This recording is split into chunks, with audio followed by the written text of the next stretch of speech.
안녕하세요. 저는 서울에 사는 30대 후반 여성입니다. 결혼한 지는 이제 조금 있으면 10년이 되네요.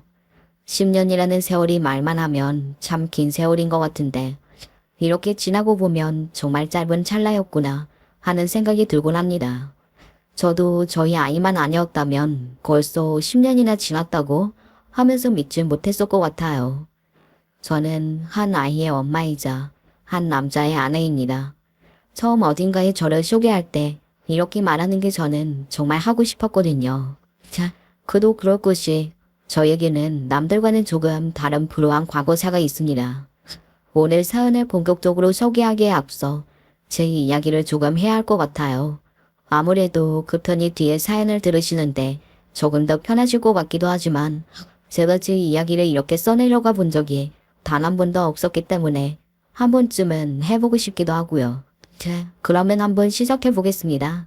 자, 저는 흔히들 말하는 찢어지게 가난한 집에서 태어났습니다. 사람들이 흔히들 이런 이야기들을 하곤 합니다. 요즘 세상에 밥 굽는 사람이 어딨어? 하고 말이죠. 하지만 있어요. 제가 그랬거든요. 저희 집은 때때로 밥을 굽는 일이 생길 만큼 가난한 집이었습니다. 어느 정도인지 대충 감이 오시나요? 옷이나 교복? 이런 건 당연히 살 수 없어서 누군가가 물려주는 것을 입거나 헌옷 수거함을 드시거나 하는 일도 있었어요. 그리고 당연히 수학여행이다 수련회다 이런 건 갈 수 없었고요. 저에게 그런 건 꿈과 같은 일이었습니다. 밥도 제대로 못 먹고 교복도 녹아 버린 것을 주워다 입고 수학여행 수련회에 가지 못하는 아이에게 친구가 있기는 힘들었어요. 그래서 저는 친구가 없었습니다. 친구만 없으면 다행하게요. 거지 지나간다 거지. 야, 코마가 냄새나. 당연히 친구에게 괴롭힘을 당했습니다. 가지지 못했다는 이유로 말이죠. 저는 학창 시절 내내 학교에서 거지로 불렸습니다. 아마 제 동창 중 제 이름을 정확히 기억하는 아이들은 몇 없을 거예요. 다들 이름으로 부르지 않았으니까요. 머리 위로 녹은가 썩은 우유를 쏟아부은 날이 가장 슬펐던 것 같아요. 그런 꼴을 당했다는 게 슬픈 게 아니라 당장 내일 머리과 학교에 와야 하지 않은 생각이 저를 너무 괴롭게 만들었거든요. 그리고 그런 환경에 그런 집에 살다 보면 아무리 자주 씻고 빨래해도 지워지지 않는 냄새 같은 게 있었습니다. 지금 생각해보면 그건 가난함의 징조 같은 거였던 것 같아요. 아무튼 그런 환경에서 자랐으니 당연히 대학은 갈 수 없었습니다. 한 번도 상상조차 해본 적이 없었어요. 내가 대학에 가는 상상 말입니다. 왜 그런 말이 있잖아요. 가난한 사람은 꿈도 가난해진다는 말 말입니다. 제가 그랬어요. 그런 환경에서 꿈을 꾸는 것조차 사치였으니까요. 고등학교도 정말 겨우 졸업했어요. 그래서 고등학교까지는 졸업해야 한다는 생각이 강하기도 했고요. 중학교를 졸업하고 나서는 나라에서 도와주는 이런저런 제도들이 있다는 것도 알게 되어서 조금 편해지기는 했습니다. 물론 그런데도 여전히 저는 정도에서 가장 가난한 아이기는 했지만요. 고등학교를 졸업하자마자 돈을 벌었어요. 정말 닥치는 대로 일을 했던 것 같아요. 그래도 그 시절에는 힘든 것보다 행복감이 더 컸던 것 같습니다. 내가 일해서 번 돈으로 밥도 사 먹고 옷도 사 입고 부모님께 드리고 그럴 수 있다는 게 말이죠. 하지만 돈을 모을 수는 없었어요. 고졸에 아무것도 할 줄 모르는 제가 할 수 있는 일이라는 것은 한계가 있었고, 그리고 체력이 그다지 좋은 편이 되지 못해서 하루에 2시간, 3시간씩 자고서는 일을 할 수도 없었거든요. 자, 답은 굶지 않은 거, 그 정도만 되어도 다행이다 생각하고 살던 어느 날이었습니다. 갑자기 병원에서 걸려온 전화에 저와 엄마 그리고 남동생이 완전히 넋이 수밖에 없었어요. 아버지가 교통사고로 돌아가셨다는 전화를 받게 되었거든요. 아버지는 다리가 불편하셨습니다. 그래서 횡단보도 같은 걸 건널 때 속도가 느리셨어요. 그래서 주변에서 욕도 참 많이 먹었습니다. 거기 아저씨 빨리 왜 안 가냐고. 장애인이면 밖에 나오지 말고 집안에만 붙어 있어야 하는 거 아니냐고요. 아버지는 그럼에도 불구하고 한 푼이라도 더 벌어보겠다고 집을 나서는 경우가 많았고요. 자, 돈을 벌어오시는 날은 많지 않았지만요. 자, 아버지가 돌아가시고 나서는 참 아이러니하게도 형편이 조금 나아졌어요. 고상금을 꽤 받았거든요. 상대방이 음주운전을 했던 터라 많이 받을 수 있었습니다. 이 사연을 들으시는 분 중에서 아무리 그래도 아버지가 돌아가신 사건인데 어떻게 돈을 받을 수가 있냐 하시는 분들이 있을 수 있을 거예요. 저도 지금까지 그게 마음이 무겁게 짓누르고 있는 일 중에 하나이고 말이죠. 하지만 당시에는 그럴 수밖에 없었습니다.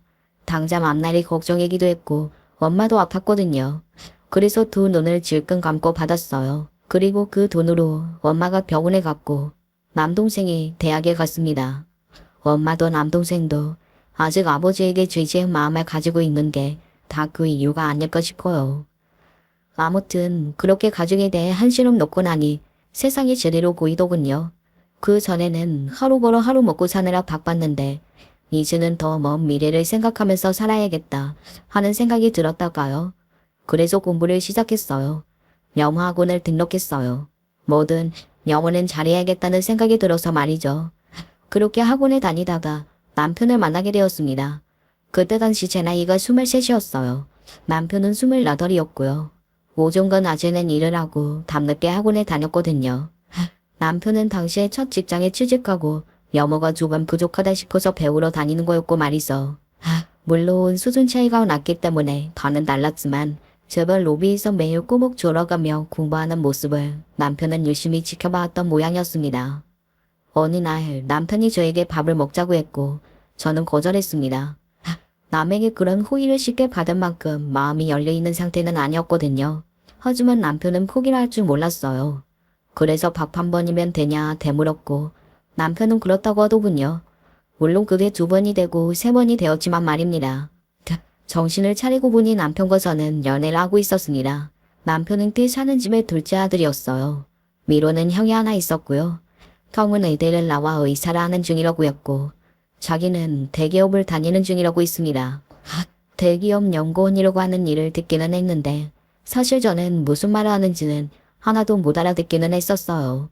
조금만 들어도 아니 듣지 않아도 남편과 제발 수준 차이가 심하게 난다는 것은 알 수 있었습니다. 입고 다니는 거나 돈 씀씀이 자체가 달랐으니까요. 데이트할 때 먹는 음식이나 그런 것만 봐도 알 수 있잖아요. 저는 그때 남편이랑 연애하면서 평생 처음 가본 곳들이 아주 많았거든요. 그래서 저는 절대 남편과 결혼할 수 있을 걸로 생각하지 않았습니다. 차이가 나도 너무 나니까 말이죠. 그런데 남편은 저에게 청혼했어요. 나중에 왜 그랬냐고 물었더니 그냥 당신이 너무 좋아서 라고 대답하던 남편은 아마 죽을 때까지 잊지 못할 것 같네요. 아무튼 결혼을 약속하고 바로 할 수 있었던 건 아니었습니다. 당연히 엄청난 반대에 부딪혀했거든요. 뭐 시댁 어르신들에게 그 일로 아직 서운하다거나 하지는 않아요. 제가 시댁 어르신들 입장이었어도 저 같은 며느리는 마음에 들지 않았을 것 같기는 하니까요. 저는 이 사람 아니면 결혼할 생각이 없습니다. 남편은 계속해서 그렇게 시댁 어르신들을 설득했어요. 그리고 몇 번 만나다 보니 저에 대한 인상도 많이 달라진 것 같았고요. 나중에 시간이 조금 지나서 듣기로는 시어머니는 그렇게 불우한 유년기를 보내고 한 사람들은 어딘가 막 살고 놀았고 그랬을 것 같은 편견이 있으셨다고 하더라고요. 다른 것보다 자신은 그게 싫어서 반대를 했던 건데 몇 번 만나고 보니 제가 착하고 좋은 아이라는 걸 알아서 허락했다고요. 물론 그것 말고도 반대의 이유가 있기는 했습니다. 요즘 같은 세상에 고졸이 있어요. 첫 번째 인사를 갔던 날 남편의 형쇼. 그러니까 저에게는 선의통속이 되는 형님이 저를 향해 그렇게 물었었어요. 당시에는 오실 속에 화조처럼 자란 사람이라는 말을 들어서 철이 없고 해맑다. 그래서 사람 면전에다 대고 그런 말을 할 수 있는 거구나 하는 생각을 했었는데 그냥 못된 거였더라고요. 인성이 글러먹은 사람 말입니다. 아무튼 그 문제도 큰 걸림돌이기는 했어요. 남편의 집안 식구들은 대부분 학벌이 좋은 편이었거든요. 시어머니도 대학을 나오셨으니 어느 정도일지는 대충 짐작을 하시리라 봅니다. 시아버지 아주버님 남편도 명문대를 나왔고 손의 동생인 형님도 이름만 들으면 다 알만한 대학을 나와서 꽤 번듯한 직업을 가지고 있었고요. 그런 집안의 고졸 며느리라니 어울리지 않는 조합이기는 했어요. 시아버지가 끝내 두 손 두 발 다 들고 저희 결혼을 허락하실 때 했던 말씀이 기억이 나네요. 꽤 인상적이었거든요. 배웠다는 사람들이 그런 이유로 사람을 싫어하고 반대하고 차별하면 안 되는 거 아니겠니? 그런 생각이 드니 그러한 이유로 결혼을 반대하는 내 자신이 참 우스워지더구나. 그건 그 누구의 잘못도 아닌데 말이다. 남들보다 덜 배웠다는 게 적어도 사랑의 결실인 결혼에 걸림돌이 되어서는 안 되는 거 아니겠니? 나는 말입니다. 시어머니도 아주버님도 시아버지의 그 말을 듣고 반성을 많이 하셨다고 나중에 이야기해 주셨어요. 물론 형님만 빼고 말이죠. 형님은 첫 번째 인사를 갔을 때부터 지금까지 저를 싫어하셨습니다. 이유는 단순하고 명쾌했어요. 너무 명쾌해서 상처를 받을 만큼 말이죠. 나는 동서가 못 배워서 싫고 수준이 떨어져서 싫어. 어디 가서 내 동서가 고졸이라는 말을 내 입으로 하는 게 너무 쪽팔린다고. 그래서 그냥 닦기서는 없는 셈 치울 거야. 처음엔 그 말을 들었을 때는 울었거든요. 솔직히 저 말을 면전에 대고 들었는데 어떻게 아무렇지 않을 수 있겠어요. 나름대로 산전수전 다 겪은 저도 얼굴을 바로 앞에다 두고 저런 말을 듣는 건 면역력이 생기지는 않았습니다. 하지만 울면서도 이렇게 생각했던 것 같아요. 그래, 내가 많이 부족하기는 하지. 2배, 3배, 아니 10배로 더 잘하자 하고 말입니다. 물론 그것도 그 노력을 전혀 알아줄 마음이 없는 사람을 상대로는 아무런 소용이 없는 거긴 했지만요. 저희 형님처럼 말입니다. 결혼식 날에도 이런 일이 있었어요. 보통은 결혼식 날 신부를 기분 나쁘게 하는 말과 행동은 하지 않잖아요. 아무리 못돼 먹고 인상이 바닥인 사람이라도 그런 행동은 하기 힘들다고 생각하거든요. 그런데 형님은 개의치 않으셨어요. 아마 이 말이 기분이 나쁜 게 시작이었을 겁니다. 적어도 저는 그렇게 생각해요. 아이고, 둘째 며느리 인물이 너무 훤하네. 그렇죠. 이렇게 해놓으니까 너무 예뻐서 연예인인 줄 알았어요. 인물 보고 넘어간 거라고 다들 그러더니만 정말인가 보이. 다들 그 며느리는 인물이 좀 모자랐는데 둘째 며느리는 너무 훤하다고 난리요. 사실 저는 그 말을 형님이 듣지 못한 줄 알았거든요. 시어머니도 그 자리에 혹시나 형님이 있나 싶어 주의를 두리번거리면서 혹여 클레 있는데 그런 말 듣게 하지 말라고 싫다셨으니까요. 그 자리에 없어서 못 들은 줄 알았는데 들으셨나 보더라고요. 인물이 훤하고 연예인 같아서 좋겠어. 그거 말고 볼 게 없어도 다들 그 이야기만 하네. 도련님이 인물 보고 하는 결혼이라고? 바로 알았습니다. 조금 전에 그 말을 들었구나 하고 말이죠. 저는 허허 웃으며 감사합니다 라고 고개를 꾸벅 숙였어요. 뭐 어떻게 되었든 예쁘다는 말을 들었으니 감사 인사를 해야 할 것 같았거든요. 제 나름대로는 형님의 기분에 상하지 않게 하려고 조심한 거였는데 그게 아니었더라고요. 뭐가 고마워? 네? 나 지금 동서 욕한 거잖아. 괴가리가 나빠서 이해가 잘 안 되나? 제가 무슨 말을 해야 할지 모르겠어서 담담한 얼굴로 그저 형님을 가만히 바라봤습니다. 형님의 막말은 계속되었어요. 드레스를 입은 신부에게 말이죠. 얼굴이랑 몸 들이대서 하는 결혼이니까 그거 관리 잘해. 그거 없으면 도련님한테 벌어지는 거 한순간일 테니까. 그런데 결국 나이는 들고 미모도 한때인 거잖아. 사실 그래서 나는 동생의 말로가 대충 예상이 되긴 해. 결국은 늙고 못생겨져서 남편에게 거림을 받을 거라는 이야기를 하는 거잖아요. 그것도 결혼식장에서 신부를 향해서 말입니다. 저는 그때 처음으로 욱해서 형님에게 한마디 하려고 입을 떼었던 것 같아요. 때마침 신부 준비하시라는 말만 듣지 않았어도 한마디 했을 겁니다. 지금 와서 돌이켜 생각해봐도 그때 제대로 말 한마디 하지 못한 게 하나로 남아있어요. 자기 표정이 왜 그래? 결혼한다니까 슬퍼? 아마 그날이 결혼식이 아니었으면 앞에서 웃으며 울고 있는 엄마가 아니었으면 거룩 소리를 질렀을지도 몰라요. 좋은 집안으로 시집을 가게 되었다고 울면서 좋아하던 엄마의 얼굴이 떠오른 순간 입이 다물어졌으니까요. 그렇게 저와 남편은 결혼했습니다. 정말 행복했어요.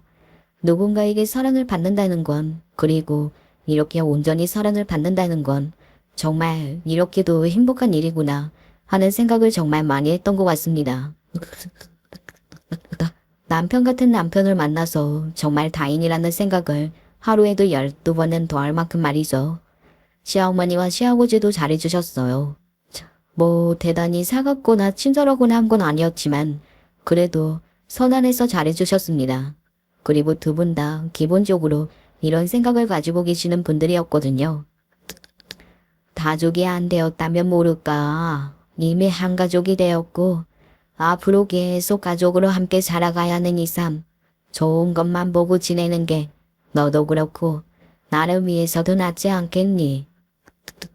이미 가족이 된 거 서로 얼굴 붉혀봐야 좋을 게 없고 결국은 자기 얼굴에 침 뱉기라는 생각을 하셨다고요. 사실 그게 맞는 말이기는 하잖아요. 두 분 다 현명하신 분들이었습니다. 다들 잘해주는데 나까지 잘해줄 필요는 없잖아. 그리고 형님은 가족들이 저에게 잘해주는 걸 굉장히 눈꾸시려고 했어요. 제가 알기로 아주버님과 그 문제로 다툼 아닌 다툼이 있었다고 들었거든요. 그러니까 아주버님이 저에게 친절하시니까 왜 그렇게 친절하냐고 화를 냈던 적이 있다고 들었습니다. 나중에 남편을 통해서 듣게 된 이야기이긴 했어요. 집안 사람 모두가 형님이 저를 좋아하지 않는다는 것을 알고 있었습니다. 물론 어느 정도인지는 몰라도 대충은 말이죠. 그도 그렇고시 사람이 사람을 그 정도로 미워하면 티가 날 수밖에 없거든요. 게다가 가족이잖아요. 모르는 게 이상한 상황이기는 했어요. 자, 형수님이 자기 많이 뭐라고 해? 언젠가 한번 남편이 물었던 적이 있습니다. 사실 그것도 참다 물어본 거라고 하더군요. 둘 사이에 끼어서 이러니 저러니 하는 게 모양이 이상할 것 같기도 하고 괜히 분란을 만드는 거 아닌가 싶어서 조심스러웠다고요. 게다가 제가 별말을 하지 않으니 남편으로서는 먼저 말을 꺼내기도 힘들었을 거고요. 아니, 별로 그렇지 않으니까 걱정 안 해도 돼. 정말이지? 그냥 해. 생각하면 내가 자기한테 이야기했지. 그니까 걱정 안 해도 돼. 사실 심각한 정도이기는 했지만 저는 남편에게 그렇게 말했습니다. 당시에는 20대라 어리기도 했지만 기본적으로 제가 모자란다는 생각이 늘 깔려 있었기 때문에 어느 정도는 감수해야 한다는 마음이 있기는 했어요. 결혼하고 몇 년 동안은 제가 그 집의 가족이라는 생각이 안 들 만큼 그곳에 속해 있는 제가 어색할 때가 있었고요. 그리고 그런 명운이 있잖아요. 시간이 약이라는. 그래서 저는 시간이 해결해 줄 걸로 생각했습니다. 진심을 가지고 자라다 보면 언젠가는 형님도 알아주실 날이 올 거라고. 그때가 되면 다들 사이좋게 지낼 수 있지 않을까 하는 생각 말입니다. 물론 지나고 나서 돌이켜보니 다 헛꿈이었지만요. 동서, 나 물건 하나만 찾아서 내 회사 앞으로 가지고 와줘. 동서, 오늘은 우리 집에 손님이 오는데 시간 괜찮으면 와서 좀 도와줘. 처음에는 그래도 그런 식으로 부탁하는 느낌을 담아 이야기하기라도 했던 것 같아요. 만약 처음부터 이거 해 저거 해 했으면 아무리 잘 지내고 싶어서 입을 다물고 있는 저라고 할지라도 금방 남편에게 말하기는 했을 겁니다. 형님이 너무하다고요. 하지만 형님은 자기가 아쉬운 게 생기면 저렇게 부탁하는 듯 굴다가도 볼일이 끝나면 여전히 저를 무시하기 일쑤였어요. 아니, 머리가 나쁘면 집안일도 못하는 거야?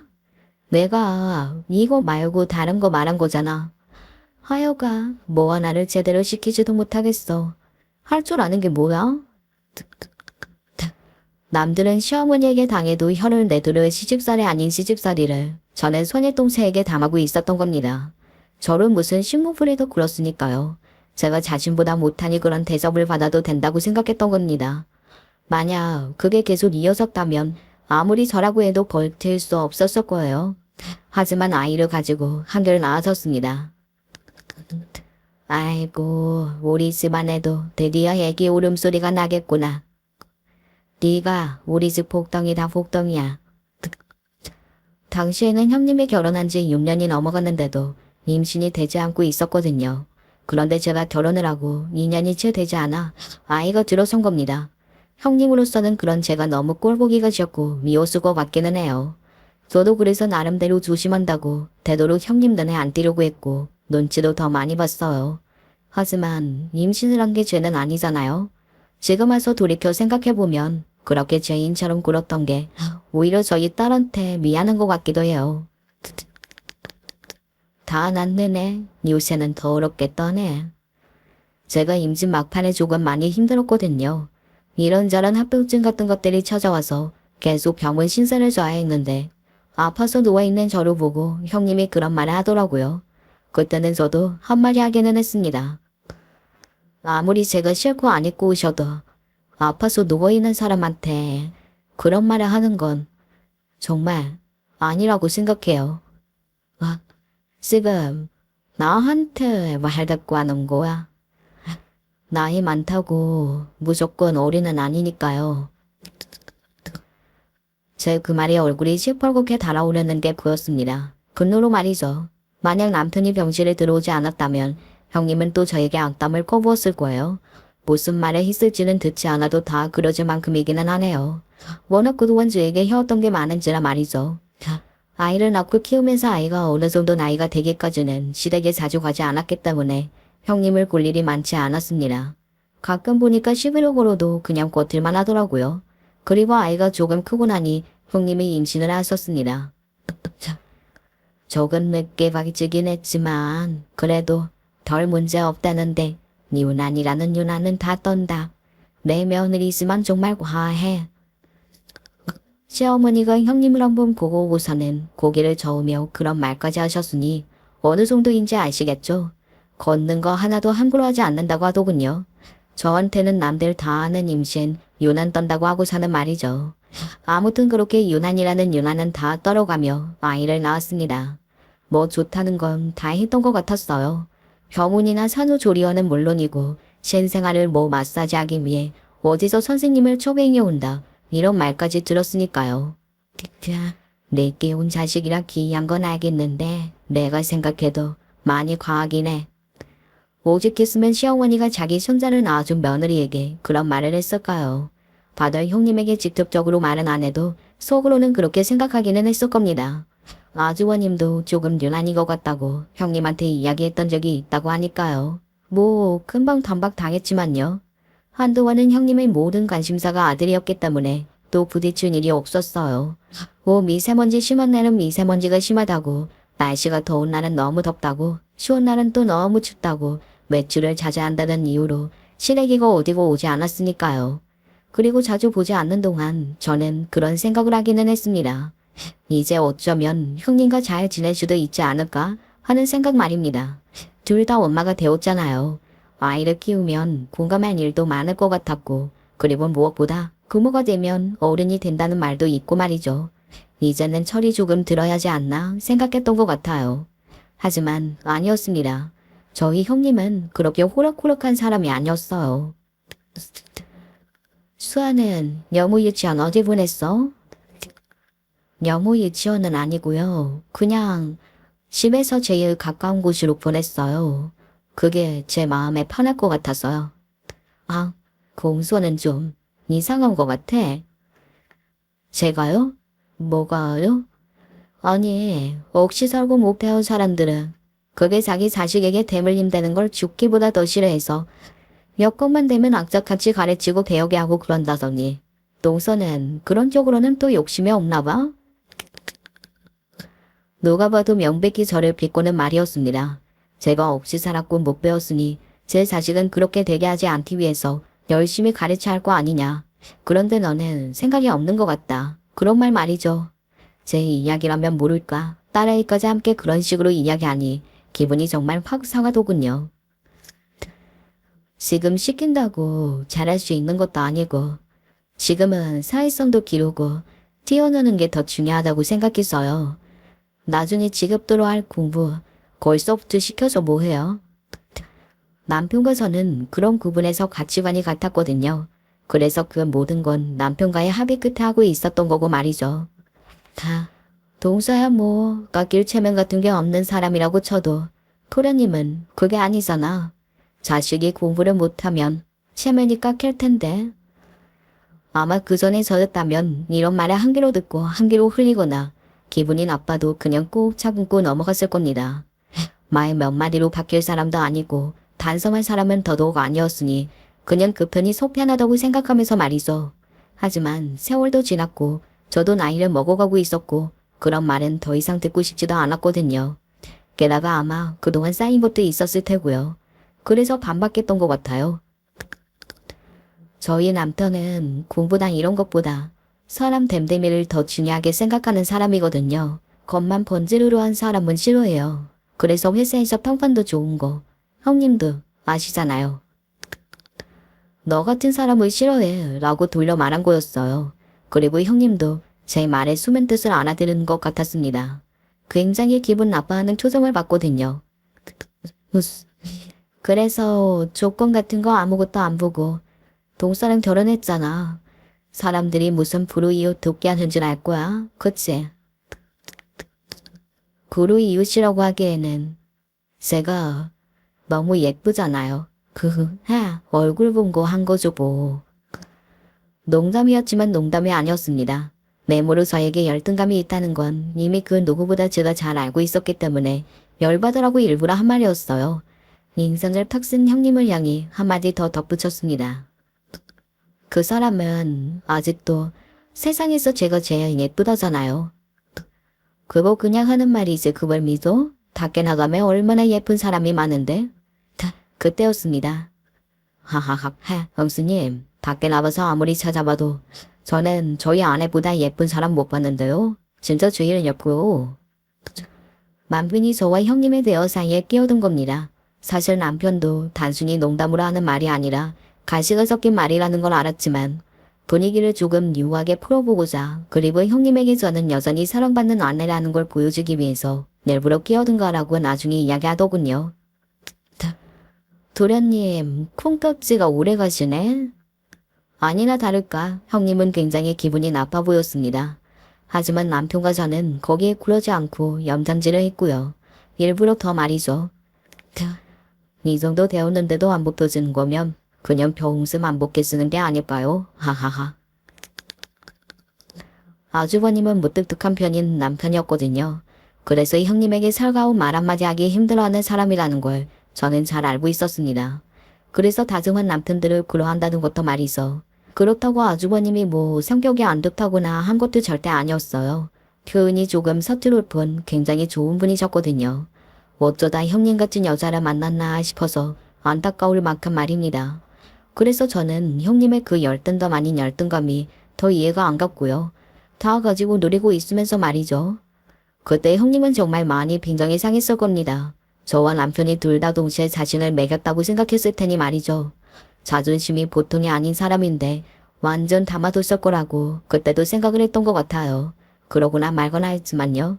그렇게 꼼꼼하게 담아두게 되는 일이 몇 번이 더 생겼어요. 그리고 어느 날 그게 폭발하게 되어버린 사건이 일어났습니다. 그리고 그 사건이 오늘 제가 이 사연을 쓰게 된 계기가 되었고요. 그날은 시아버지가 다 같이 모여서 밥이나 먹자고 한 날이었어요. 시아버지의 생신이었거든요. 저희 딸아이도 조카도 다 같이 말이죠. 어머머, 수아는 어떻게 이렇게 똑똑하니? 갑자기 시어머니가 호들갑을 떨었습니다. 원래는 그러시는 분이 아니거든요. 매사에 조용조용한 분인데 그렇게 큰 소리로 호들갑을 떠시는 건 저도 몇 번 보지 못한 모습이었습니다. 갑자기 왜 이렇게 호들갑이야? 아니, 수아가 이걸 읽잖아요. 시어머니가 그렇게 이야기하면서 책장을 가리켰습니다. 그 책장은 시아버지가 읽으시는 책들이 잔뜩 꽂혀 있었는데 그게 다 한자 제목이었거든요. 그런데 이제 6살이 조금 지난 아이가 그걸 손가락으로 가리키면서 읽고 있으니 시어머니로서는 놀라실 수밖에요. 너희 알고 있었니? 수아 한자 읽는 거. 아하하, 저희도 얼마 전에 알았어요. 유치원에서 선생님이 말씀해 주셔서. 원래 한자로 된 책 보고 있는 걸 좋아했는데 저는 그게 그냥 그림 같아서 보고 있는 건 줄 알았는데 아니었더라고요. 제 그 말에 시어머니가 박수를 치기 시작하셨어요. 우리 아들들도 키우면서 내가 똑똑하다고 생각했는데 이 정도는 아니었다. 우리 집안에서 이런 영재가 나오다니 나 너무 신기해. 시어머니가 그렇게 이야기하며 눈을 빛내고 있는 게 보였고 저는 습관적으로 형님의 동태를 살폈습니다. 아니나 다를까 표정이 썩어가고 있는 게 딱 보이더군요. 제가 그보다 얼마 전에 시어머니에게 듣기로는 조카가 또래보다 언어 학습 능력이 조금 느려서 형님이 엄청나게 스트레스를 받아 하신다고 들었거든요. 그러면서 아이들은 천천히 늘기도 하니까 벌써 그렇게 스트레스 받을 필요 없는데 하면서 혀를 차줬고요. 동서가 저런 영지를 잘 키울 능력이 되는지는 모르겠지만 잘 키워봐. 엄마 때문에 애 능력 발휘 못하는 일은 없어야 할 거 아니야. 그것까지 따라서는 굳이 그 말을 하더군요. 저만 있는 것도 아니고 남편도 있는데요 뭐. 그리고 아까 보니까 어머니도 도와주신다고도 하시고요. 내 어머니가 자기가 영재혼을 알아봐야겠다고 호들갑을 떠시던 모습을 떠올리며 말했습니다. 제 말을 듣고 긴장이 완전히 상해서는 인상을 탁 쓰고 뭔가를 말하려고 할 때 부엌으로 시어머니가 들어왔어요. 그래서 형님은 더 이상 말을 하지는 못했습니다. 그 상태로 시아버지의 생일상이 차려졌어요. 둘째가 아침 일찍부터 와서 준비했다고 들었다. 고생이 많았어. 아니요, 오랜만에 집밥 드시고 싶다고 한 건데요. 그래도 요즘 같은 세상에 시아버지 생신상을 이렇게 상다리가 부러지게 차리는 며느리가 흔한가? 안 흔하죠. 우리가 며느리 복이 있어. 그러니까 말이야. 그때 반대한 게 하루하루 민망한 애구려. 인정받는 것 같아서 기분이 정말 좋았습니다. 눈물이 찔끔하고 나올 만큼 말이죠. 그래서 조금 전에 부엌에서 형님과 나를 세우며 했던 대화는 있었던 것 같아요. 아버님, 여기 생신 선물. 그냥 정성 다해 만들었어요.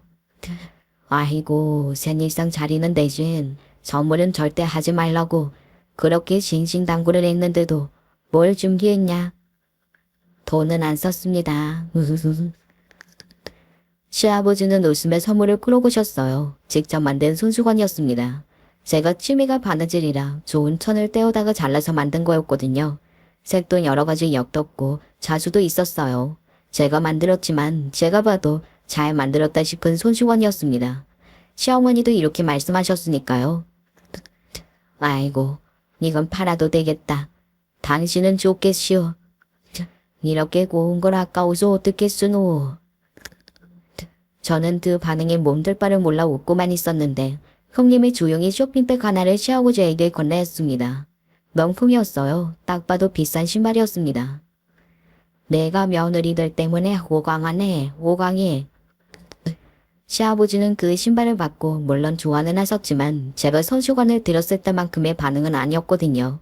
사실 시어머니나 시아버지는 돈이 많으신 분들이었고 이미 어지간한 건 다 가지고 계셨기 때문에 제가 한 선물이 더 와닿으셨을 수도 있습니다. 그런데 형님은 그 반응에 굉장히 빈정이 상했고요. 뭐 이해가 가지 않은 것은 아니에요. 자기가 더 비싸고 좋은 선물을 준비했는데 고작 손수건 하나를 저렇게 더 좋아하는 게 짜증이 났을 수도 있다고 생각은 합니다. 물론 저라면 그러지 않았겠지만요. 다 같이 밥을 먹는 내내 형님은 제대로 말 한마디 하지 않았어요. 뭐 어르신들이 질문을 하면 단답형으로 대답하는 정도랄까요. 그렇게 식사 자리가 끝나고 치우는 와중이었습니다. 저와 형님 말고는 다들 거실로 나가서 차를 마시는 중이었거든요. 거실과 부엌에 주문이 있었기 때문에 큰 소리로 말하지 않는 이상 저희 대화가 거실에서는 들리지 않는 구조였어요. 동서는 진짜 너무 뻔뻔하고 사람이 염치가 없는 것 같다. 갑자기 그게 무슨 소리세요? 뭐 예상은 했었습니다. 둘이 남게 되었을 때 형님이 저에게 시비를 걸어올 거라는 사실을 말이죠. 단연간 봐온 형님이라면 그럴 테였지만 게다가 그날은 여러 가지 일들로 인해 저에게 감정이 많이 상해 있었잖아요. 그래서 100% 그럴 걸로 생각했어요. 놀랍지 않았습니다. 어떻게 시아버지 생신 선물로 그런 걸 준비해? 그런 게 뭔데요? 쌍팔년도도 아니고 직접 만든 천조가리가 뭐야? 정말 그런 것만 봐도 수준을 알 수 있다니까. 기분이 정말 나빴지만 꾹 참았습니다. 밖에는 어른들이 계셨잖아요. 게다가 그날이 시아버지 생신이었고요. 그런 날 소란을 피우고 싶지 않았어요. 아마 형님도 제가 그럴 걸로 생각해서 더더욱 마음 편하게 시비를 거신 거겠지만요. 아버님 좋아하셨잖아요. 그러면 된 거죠 뭐. 그런 제 말이 인상을 팍 쓰는 게 보였습니다.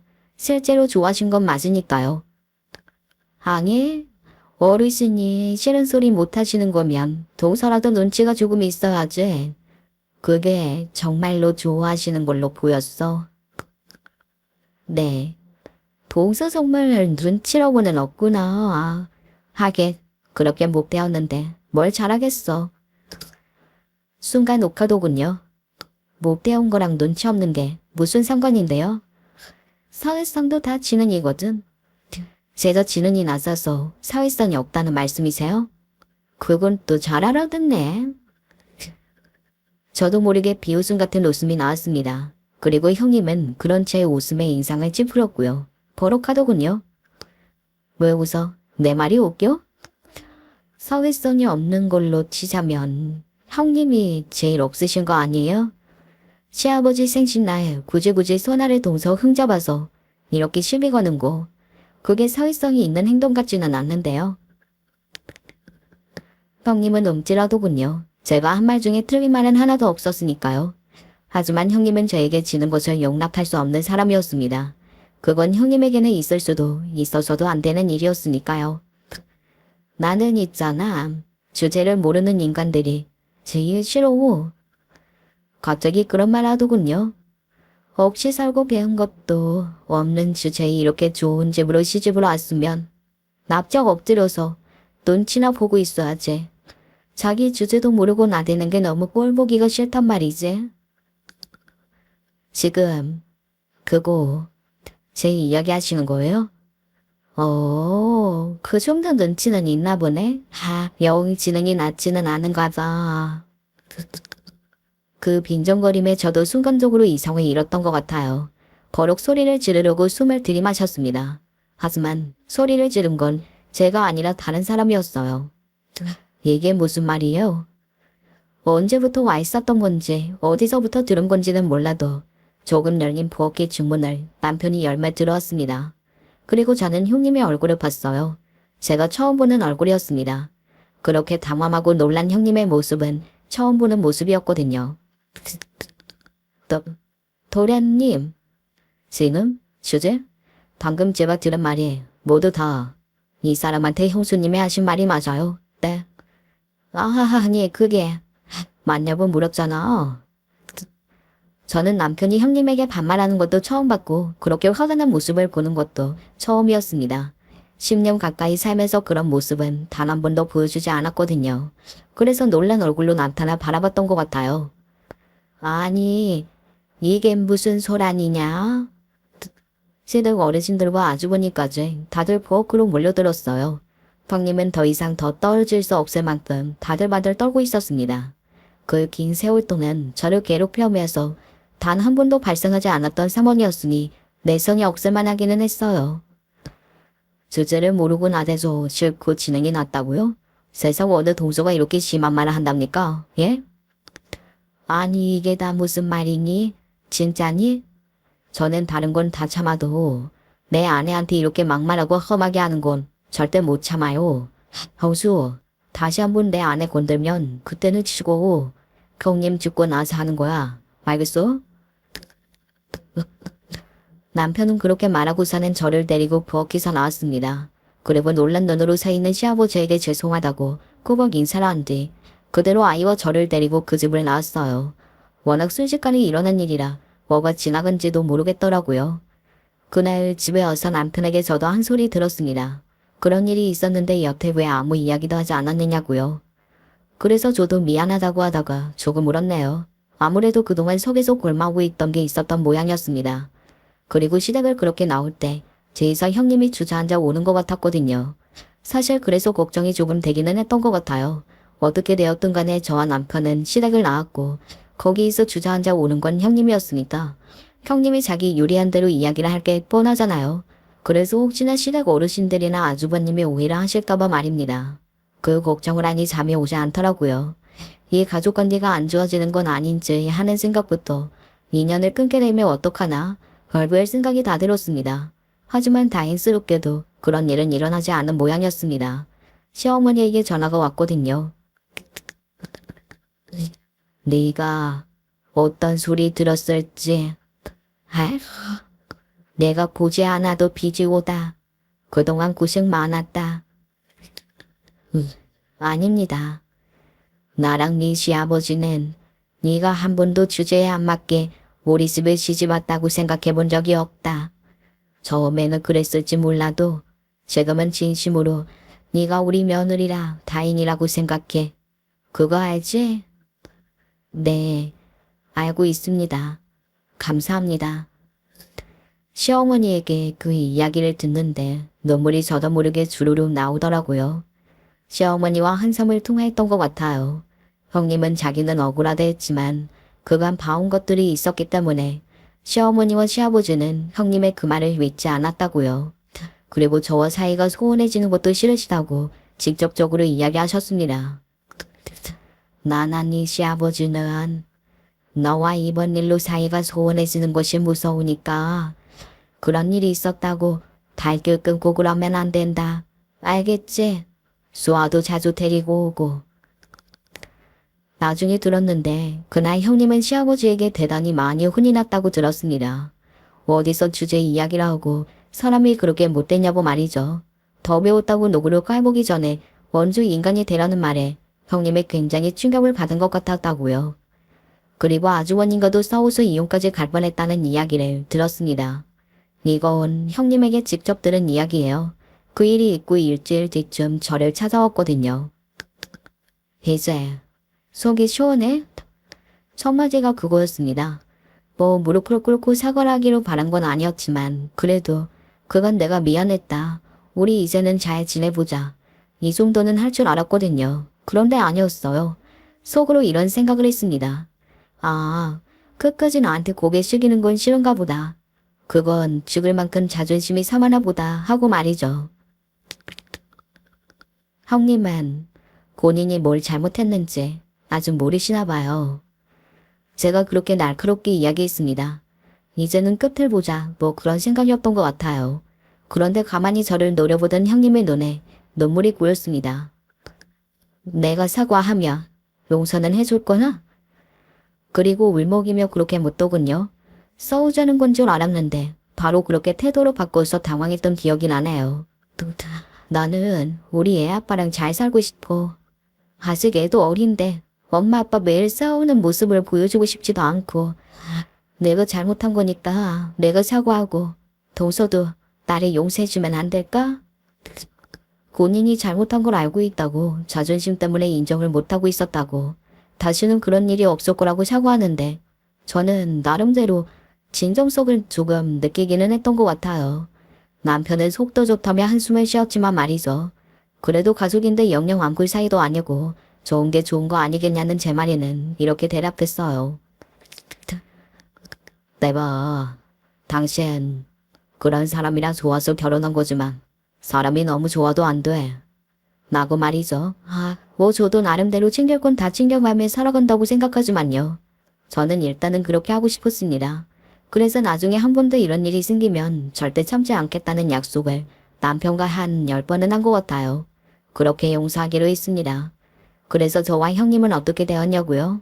형님은 일단 제 눈치로 엄청나게 많이 보십니다. 제가 부담스러울 만큼 말이죠. 그리고 시어머니나 시아버지도 제 눈치를 조금 보시는 것 같아서 마음이 안 좋을 때도 있고요. 시간이 약이라는 말이 있듯이 이 또한 점점 더 괜찮아지겠죠. 아유, 그 자식 그거 엄청 무섭던데요. 자기 아내 일이라면 논을까지 죽던데. 재수씨, 시집 하나는 정말 잘 오셨습니다. 오직 아주버님만이 웃으며 저를 평소처럼 대해주세요. 형님까지 이야기는 여기서 끝입니다. 뭐 앞으로 형님이 어떻게 노력하느냐에 따라 결론이 달라지기는 하겠지만 지금까지는 아무런 문제가 없이 잘 지내고 있어요. 부디 평화로운 이 일상이 계속 되기만을 바랄 뿐입니다. 이야기를 마무리하기 전에 최근에 동창회를 나갔어요. 사실 저는 연락을 매번 받았지만 단 한 번도 나가볼 생각을 하지 않았었는데 이번에는 남편이 나가자고 설득해서 나갔습니다. 가방이랑 옷도 비싼 걸로 하나씩 해입고 말이죠. 좀 많이 떨었거든요. 그때 기억이 나서요. 저에게는 트라우마니까요. 그리고 아직도 그 친구들은 저를 보면 그런 말을 서슴없이 할 것 같았고요. 그런데 그렇게 긴장하고 나간 동창회는 제 예상과는 달랐습니다. 어머, 네가 그 은종이라고? 세상에. 사람 일 한치 앞도 모른다더니 너 성공했다 야. 우리 중에 제일 잘 사는 것 같은데 진짜 이제 모른다. 그렇게 말하면서 저를 보는 동창들의 표정에는 어딘가 씁쓸함이 보였습니다.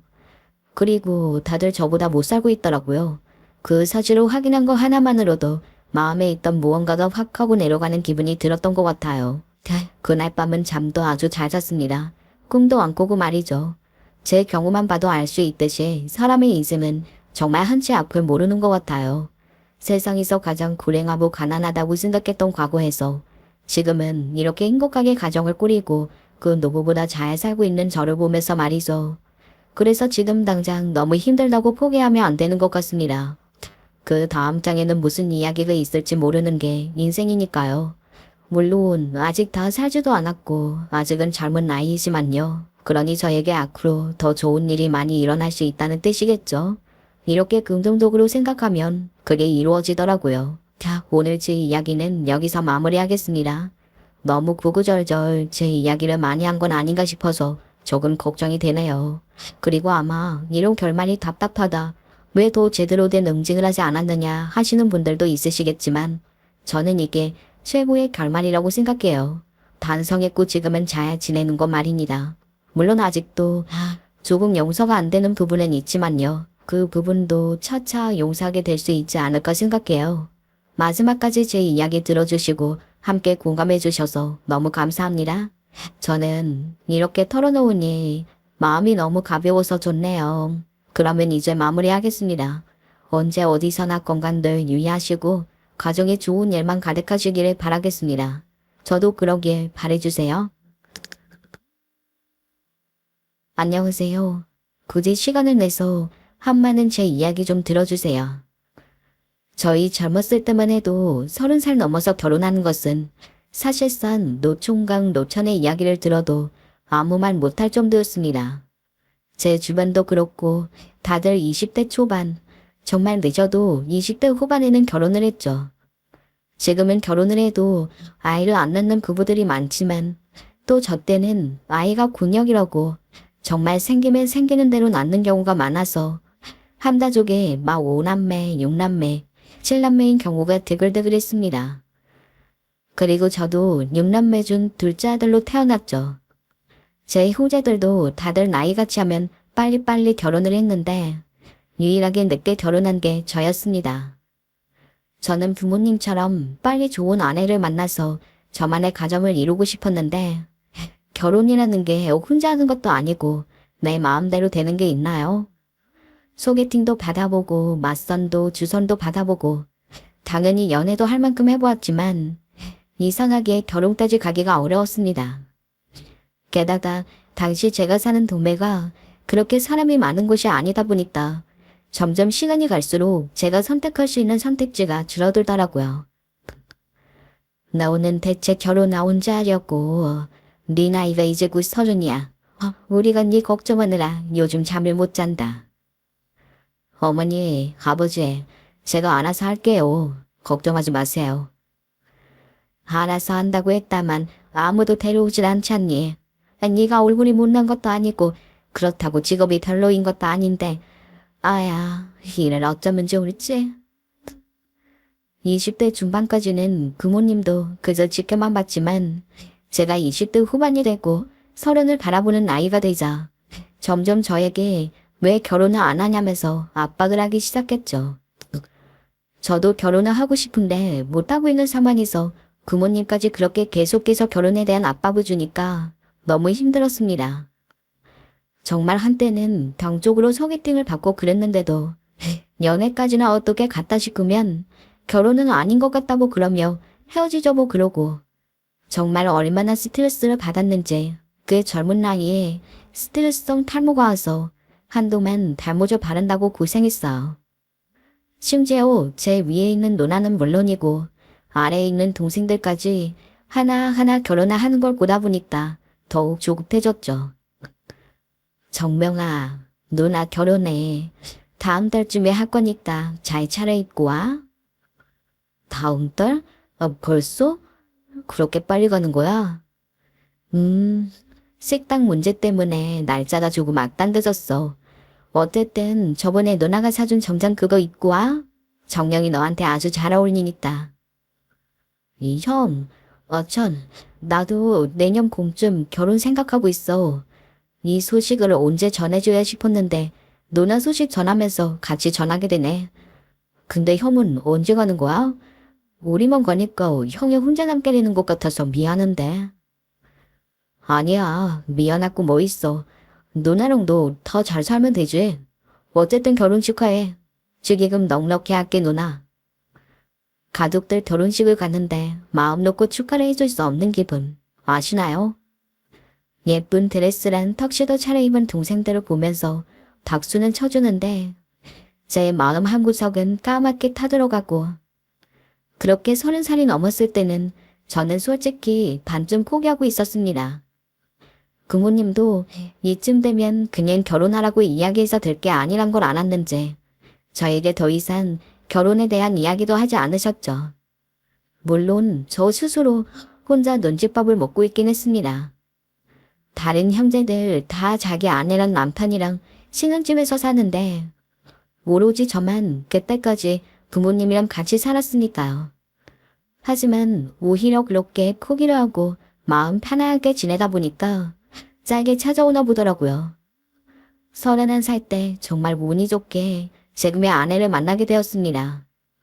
아내 역시 주변 지인의 소개팅으로 만나게 되었는데 때마침 아내 역시도 제가 과거에 그랬던 것처럼 결혼에 대한 압박을 조금 받고 있었고 그래서 그런지 서로 상황도 잘 이해가 되고 통하는 것도 많고 게다가 아내는 그걸 제외하고도 성격적으로도 참 괜찮은 사람이었습니다.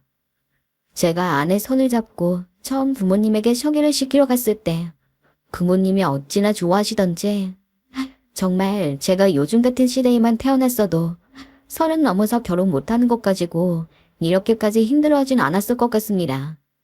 근데 뭐 어떡하겠어요. 일찍 태어난 게 죄라면 죄인 것에. 아무튼 아내와 결혼을 하고 슬아의 외동아들도 하나 낳고 정말 열심히 살았습니다. 특히나 자식까지 생긴 마당에 애 뒷바라지 하는 것도 신경 써야 하니 정말 허리가 휘도록 일했죠. 애초에 자식은커녕 결혼조차도 힘들 거라고 생각하며 단념하던 상황에서 기적처럼 만난 아내 그리고 기적처럼 낳게 된 자식이기 때문에 저는 정말 말 그대로 건강하기만 자라주었으면 했습니다. 공부를 잘하면 좋겠지만 못해도 상관없어요. 그냥 친구들이랑 사이좋게 나쁜 짓을 하지 않으면서 행복하게 살기만을 바랬습니다.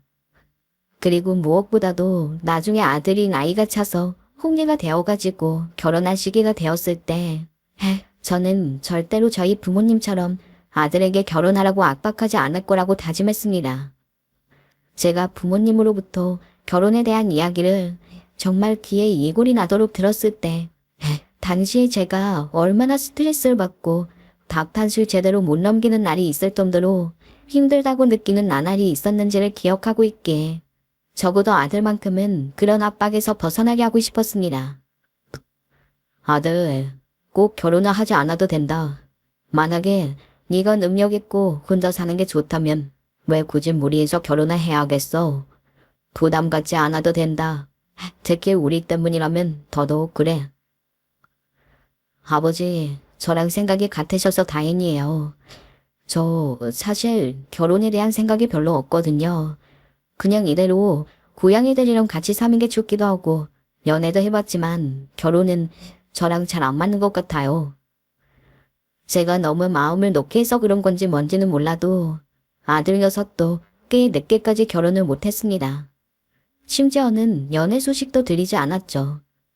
물론 부모된 마음으로서 자식이 그래도 좋은 사람 만나서 잘 살면 좋겠다는 생각은 했지만 여전히 처음 마음먹은 그대로 저는 아들에게 연애도 결혼도 그 무엇도 강요하고 싶지 않았습니다.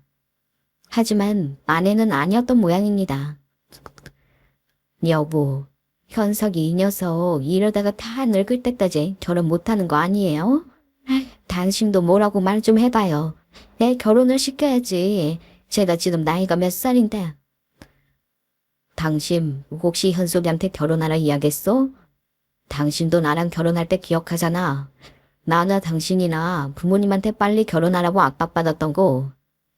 나는 우리 현석이가 연애 안 하고 싶고 결혼 안 하고 싶다고 하면 그걸로도 괜찮다고 생각해. 설사 하고 싶은데 못하는 거라고 하더라도 그거를 부모인 우리가 강제적으로 해라 말아라 할 것도 아니잖아. 자식 의사가 먼저지. 아니, 그게 틀린 말은 아닌데 아무리 그래도 비혼주의는 좀 아니죠. 아무리 세상이 바뀐다고 한데 우리 죽고 현석이 혼자 남으면 얼마나 외롭겠어요. 가족이라고는 아무도 없는데 내가 현석이한테 형제가 있었어도 이렇게 말 안 해요. 지 혼자 늙어가는 게 얼마나 외롭고 쓸쓸한 일인데 쟤는 아직 어려서 모르는 거라고요.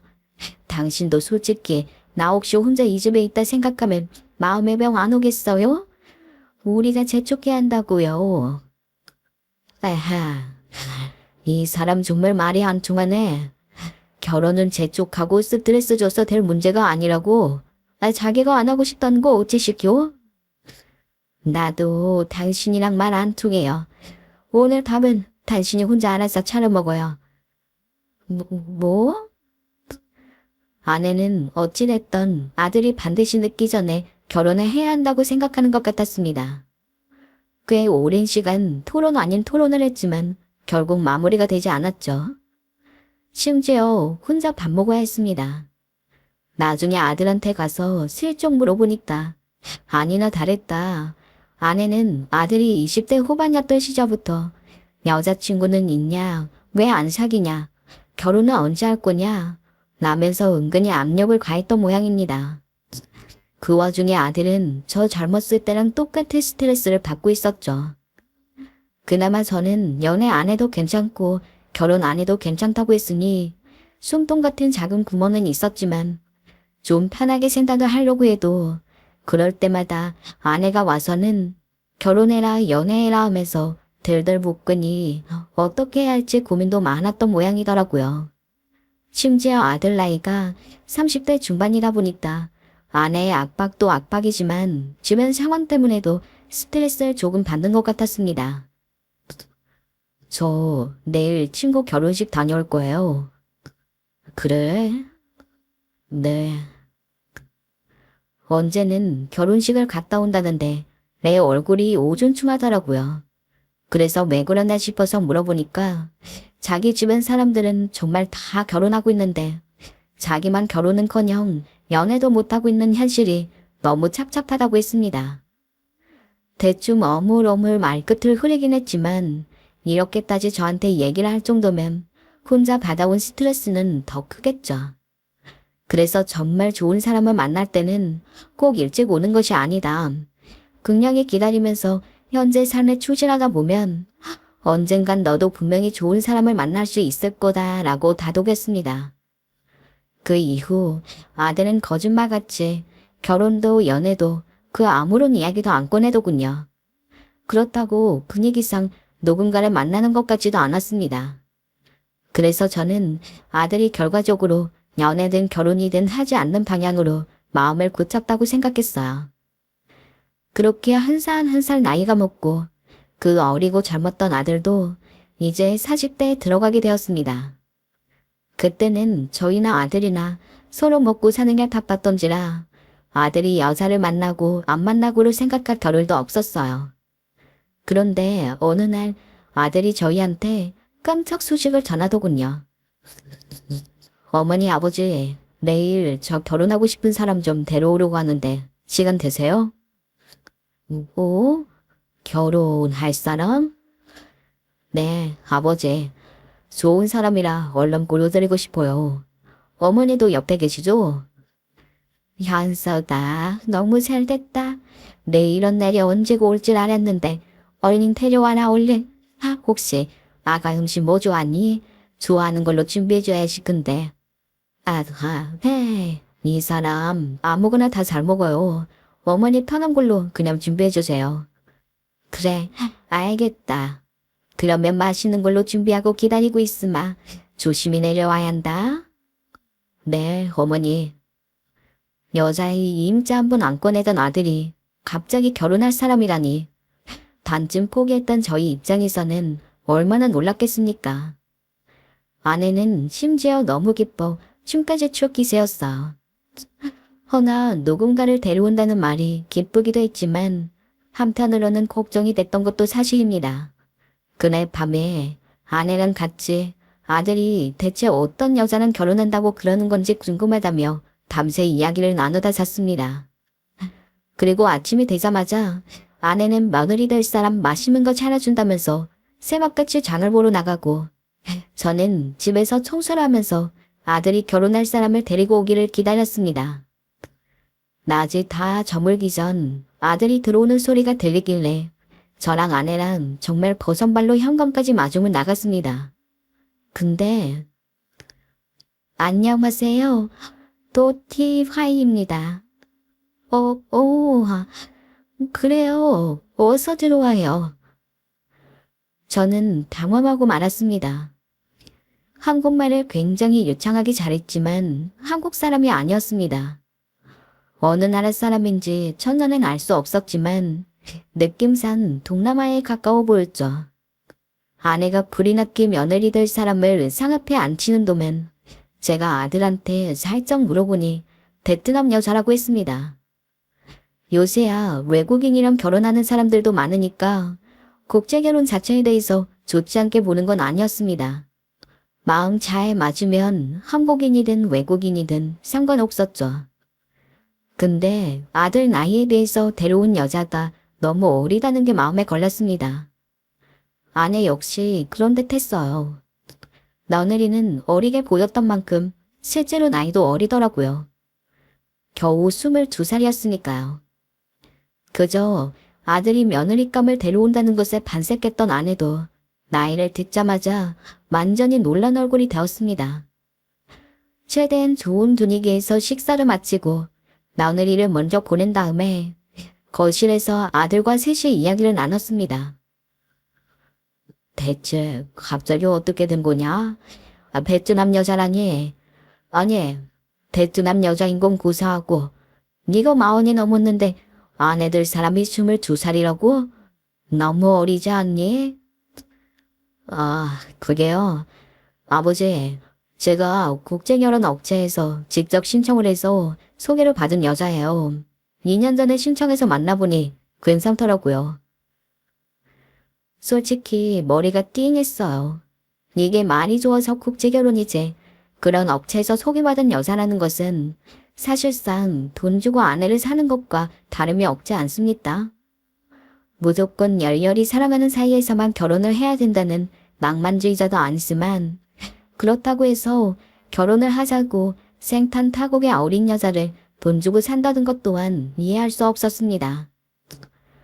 나는 이 결혼 반대다. 차라리 네가 정말 어떤 인연이 닿아서 저 여자를 만나가지고 서로 사랑하게 됐다고 하는 거면 이해를 해볼 노력이라도 하지. 국제결혼 업체에서 소개를 해줘가지고 알게 되었다는 거는 결국 돈 주고 아내를 사는 거나 다름이 없는 일이지 않냐? 나는 그런 결혼을 허락할 수는 없을 것 같다.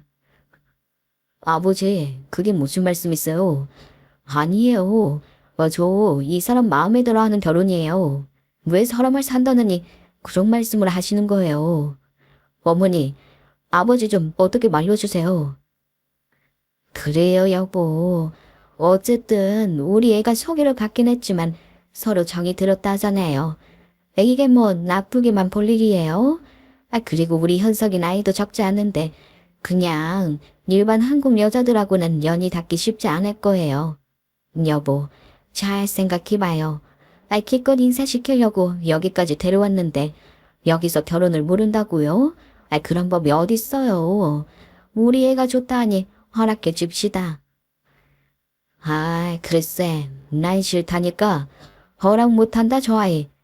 거의 돈 때문에 여기 팔려온 거나 다름없어. 22살밖에 안 된 애가 뭘 알겠어. 하지만 아들은 어떻게든 결혼을 하고 싶다고 우렸습니다. 게다가 아내까지 어찌됐든 며느리 얻으려고 그렇게까지 했는데 이대로 결혼을 안 하는 것도 이상하지 않냐고. 며느리가 많이 어리기는 하지만 잘 생각해보면 그것도 어느 정도 장점이 있을 거라고 저를 설득하려 들었습니다. 그 문제로 한 일주일을 싸웠습니다. 솔직히 어리기도 어리고 아까 말했던 것처럼 진짜 좋아하는 사람도 아닌데 하다못해 자연스레 만나게 된 사이도 아니면서 그냥 정말 결혼할 목적으로 만났다는 게 너무나 마음에 걸렸죠. 게다가 아들이 결혼을 한다고 해서 당장 며느리랑 따로 분간할 수 있는 상황도 아니었습니다. 여보, 제발 오우리 며느리가 이 결혼 꼭 하고 싶다잖아요. 저한테 어제 전화까지 왔다니까요. 아니, 당신은 언제 전화번호를 주고받은 거야? 왜 자기도 없이 앞서 나가? 그야 당신이 너무 꼿꼿하게 구니까 내가 답답해서 그런 거죠. 얘는 자기가 나이는 어리지만 우리 현석의 아내가 되고 싶대요. 현석이랑 잘 살 수 있대요. 그럼 됐죠. 이 이상 뭐가 필요해요? 아내의 설득도 만만치 않았어요. 결국 여러모로 고민을 해보았지만 결국 자식 이기는 부모 없다고 아들이 원하는 대로 결혼을 허락하게 되었습니다. 그리고 반년 뒤부터 아들과 며느리 그리고 아내까지 네 가족이 제 명의로 된 저희 집에서 함께 살게 되었죠. 하지만 사람이 확실히 반대하고 싶고 좀 아닌 것 같다는 생각이 드는 건 괜히 그런 게 아니라는 걸 아들의 결혼 직후부터 알게 되었습니다. 제가 직감이라는 게 정말 있더라고요. 아가야, 이제 슬슬 저녁 시간 다 돼갔는데 밥은 했니? 금방 할 거니까 말 안 하셔도 돼요. 그래. 알았다. 재촉한 거 아니다. 천천히 해도 돼. 며느리가 정말 기분도 안 된 애였습니다. 어리다고 봐줄 수 있는 그런 게 아니었어요. 베트남에 있을 때부터 한국어를 배워서 수준급으로 구사했습니다. 차라리 말귀라도 못 알아먹으면 속이라도 파나지. 야, 아무튼 일하는 거 없이 전업주부로 집에만 있는데 당연히 청소든 빨래든 집안일은 제가 굳이 이야기를 하기 전에 빠릿빠릿해야 되는 건 당연한 거 아닌가요? 근데 정말 손 하나 까딱 안 하고 거실에 큰 대자로 널브러져서 TV만 보고 있길래 혹시나 기분 나쁠까봐 좋은 말로 물어보는 것조차도 며느리는 퉁명스럽게 짜증을 내면서 답했습니다. 한두 번은 그냥 넘어갔습니다. 한국에 온 지 얼마 안 돼서 문화에 적응을 못한 거겠지. 시간이 지나면 나아지겠지. 하지만 매번 그런 식으로 이야기를 하니까 저도 화가 났죠. 그렇게 집안일을 하기 싫으면 너도 현석이처럼 직장을 구해서 일을 해라. 그러면 집안일 하라고 닥달 안 할 테니. 직장을 구하라고요? 한국에서 직장 구하기 힘들어요. 아시잖아요. 정말 한마디도 지는 법이 없구나. 그럼 청소만이라도 좀 거들어라. 네 시부모가 힘들어하는 건 안 보이는 거니? 아버님, 잔소리 좀 그만하세요. 제 방 청소는 제가 하잖아요. 그럼 됐죠. 제가 왜 아버님, 어머님 방까지 청소해야 해요? 저희 아래에서는 그렇게 안 해요. 심지어 며느린 제가 싫은 말을 하면 들은지도 안 하고 고개를 푹 숙인 채 자기네 나라 말로 꾸물대었어요. 그나마 아들이 퇴근을 하고 집에 돌아왔을 때는 여보, 왔어요? 하면서 제법 아내 노릇을 하려고 하는 것 같길래 그거 하나 보고서 꼭 참았습니다. 하지만 문제는 그뿐만이 아니었어요. 아버님, 저 300만 원만 좀 붙여주세요. 300만 원? 갑자기 왜 300만 원? 현석이 어제 월급날이었는데 생활비 안 줬어? 생활비는 받았는데 돈이 필요했어요. 엄마가 아픈데 돈이 없어서 치료를 못 받고 있어요. 며느리는 틈만 나면 돈을 달라고 요구했습니다. 그때마다 핑계도 가지각색이었죠. 처음에는 베트남에 사는 어머니가 아프다길래 기로 얼굴 한 번 못 봤지만 그래도 사돈댁인 만큼 빨리 치료하고 얼른 나으라고 이야기 전해달라고 하면서 바로 돈을 붙여줬습니다. 하지만 그렇게 한번 아무런 의심 없이 돈을 주니까 그 뒤에도 이번엔 아버지가 아프다느니 어머니가 저번에 치료를 받고서 나았는데 다시 병이 도졌다느니 집이 비바람에 무너져가지고 공사를 해야 되는데 당장 돈이 없어서 다른 가족들이 다 길바닥에 자게 생겼다느니 그래서 언젠가부터는 정말 부모님이 아프고 집안 사정이 안 좋은 거면 최소한 영상통화를 해서 직접 보여달라고 하니까 또 우멀우멀 핑계를 대면서 더 이상 저한테 돈 달라고 이야기를 안 하더라고요. 딱 봐도 그동안 돈 달라고 했던 거는 다 핑계였다는 게 눈에 보였습니다. 연석이 너, 네 아내가 돈 달라고 해도 절대 주지 마라. 원래 주기로 되어 있던 생활비만 주고 그 외에는 부탁하는 거는 누구 핑계를 대던 주면 안 돼. 왜요? 그간 나한테 돈 달라고 해서 몇 번 해줬더니 거짓말인 것 같더구나. 매번 다 핑계였어. 아, 일단 알겠어요, 아버지. 그리고 그 부분은 아내에게 잘 말해볼게요. 하지만 아들은 저 모르게 며느리한테 생활비 외적으로 얼마씩 돈을 주고 있었죠. 계좌이체 하는 걸 저한테 한 번 걸려서 알게 되었습니다. 그렇게 거짓말이라고 진짜로 그 돈이 필요해서 그런 게 아니라고 돈 뜯어가지고 자기 고양이 붙이는 거라고 수십 번을 이야기해도 소용이 없었습니다. 그래도 제 아내인데 어떡해요. 라면서 달라는 돈을 꼬박꼬박 다 주는데 이거 누가 봐도 호구잡혀서 사는 거 아닙니까? 제가 진짜 속이 터져가지고 짖는 줄 알았습니다. 애초에 국제결혼 같은 걸 반대했던 이유 중에 하나도 요새 젊은 동남아 여자들이 나이 많은 한국 남자 노려서 결혼해주는 대가로 이것저것 돈 받아가지고는 파나하게 살다가 나중에 도망을 간다는 이야기가 너무 많아가지고 제 아들도 혹시나 그런 꼴이 되지 않을까 싶었던 것도 있었는데 뭐 이거는 며느리가 도망만 안 갔지 돈 뜯어가는 건 똑같지 않습니까? 제가 아무리 좋은 말로 다그치려고 해도 소용이 없었습니다. 아들이 아내한테 절절 기면서 죽고 못 사는 듯이 보니까 며느리도 점점 저와 제 아내를 하대하기 시작했죠. 저 바쁘니까 빨리 시키지 마세요.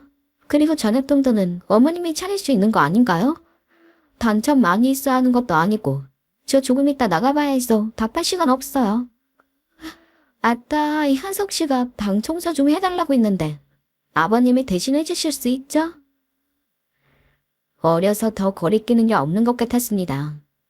며느리는 정말 이 온 집안 사람들이 다 자기를 위해 돌아가야 한다고 생각하는 듯이 굴었죠.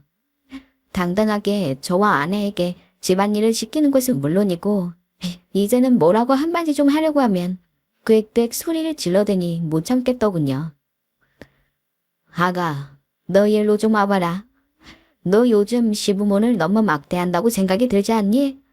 기본적으로 해야 할 청소며 빨래며 아무것도 하지 않고 왜 네 시어머니가 네 속옷 빨래까지 다 해주고 있어야 하는 거야? 우리가 너한테 뭐 부족하게 해준 거 있니? 가족 아프다면 돈 보내주고 무슨 집이 무너졌다면 그거대로 돈 주고 내 아들도 너한테 섭섭하지 않게 다 해주고 있잖니. 그럼 너도 최소한의 예의는 지켜야지. 늘 그렇게 놀고 먹으면서 쇼핑만 하고 돌아다닌다는 게 말이 되는 얘기니? 아버님, 언제는 아버지처럼 편하게 생각하시더니 어이없네요. 저 그냥 제 나라로 돌아갈래요. 뭐? 제 나라로 간다고요. 저도 못 살겠어, 더 이상. 저 그래도 나름대로 여기 와서 할 거 다 하고 있어요. 현석 씨 밥도 가끔 챙겨주고요. 어머니 아버님이 이상하세요. 그러면서 당장 자기 나라로 돌아갈 거라느니 돌아가기 전에 고소를 할 거라느니 어쩌냐면서 반대로 저희를 협박까지 하려고 들었습니다. 기가 차서 말가 안 나왔죠. 그동안 제가 며느리로 혼낸 것에 대해서 그래도 타지에서 왔으니까 너무 빡빡하게 굴지 말라며 오히려 저를 뭐라고 하던 안 해도 그쯤 되니까 이 사모니 그냥 넘어가서는 안 될 만큼 심각하다는 것을 깨달은 것 같았습니다. 얘야, 정말 좋은 말로 하려 했는데 안 되겠구나. 아 그래, 어디 네 멋대로 해라. 지금껏 네 멋대로 하고 살긴 했다만 네 원하는 대로 이혼하고 네 나라로 돌아가. 우리도 더 이상 너랑 같이 못 살겠다. 더 이상 널 며느리로 봐줄 수도 없고 어디 네 멋대로 하려무나. 그 말에 며느리는 좀 담원한 듯 하더니 자기 맘으로 쏙 들어가 버렸어요. 그리고 아들이 퇴근에 들어오자 조르르 달려가더니 오늘 일을 막 설명하더군요. 아버지 어머니 이 사람에게 뭐라 하신 거요? 왜 이 사람을 자기 집 간다고 비행기표 끊어달라는 거냐고요. 예, 현서가 내가 오죽했으면 그랬겠니. 네 직장 나가면 아무것도 하는 거 없이 집에서 빈둥거리기만 한다. 우리가 뻔히 앞에서 청소기 돌리고 걸레 빨고 있어도 손 깠다가 하네. 나도 어렵게 결혼한 네가 네 나이에 혼자 사는 거 바라겠니?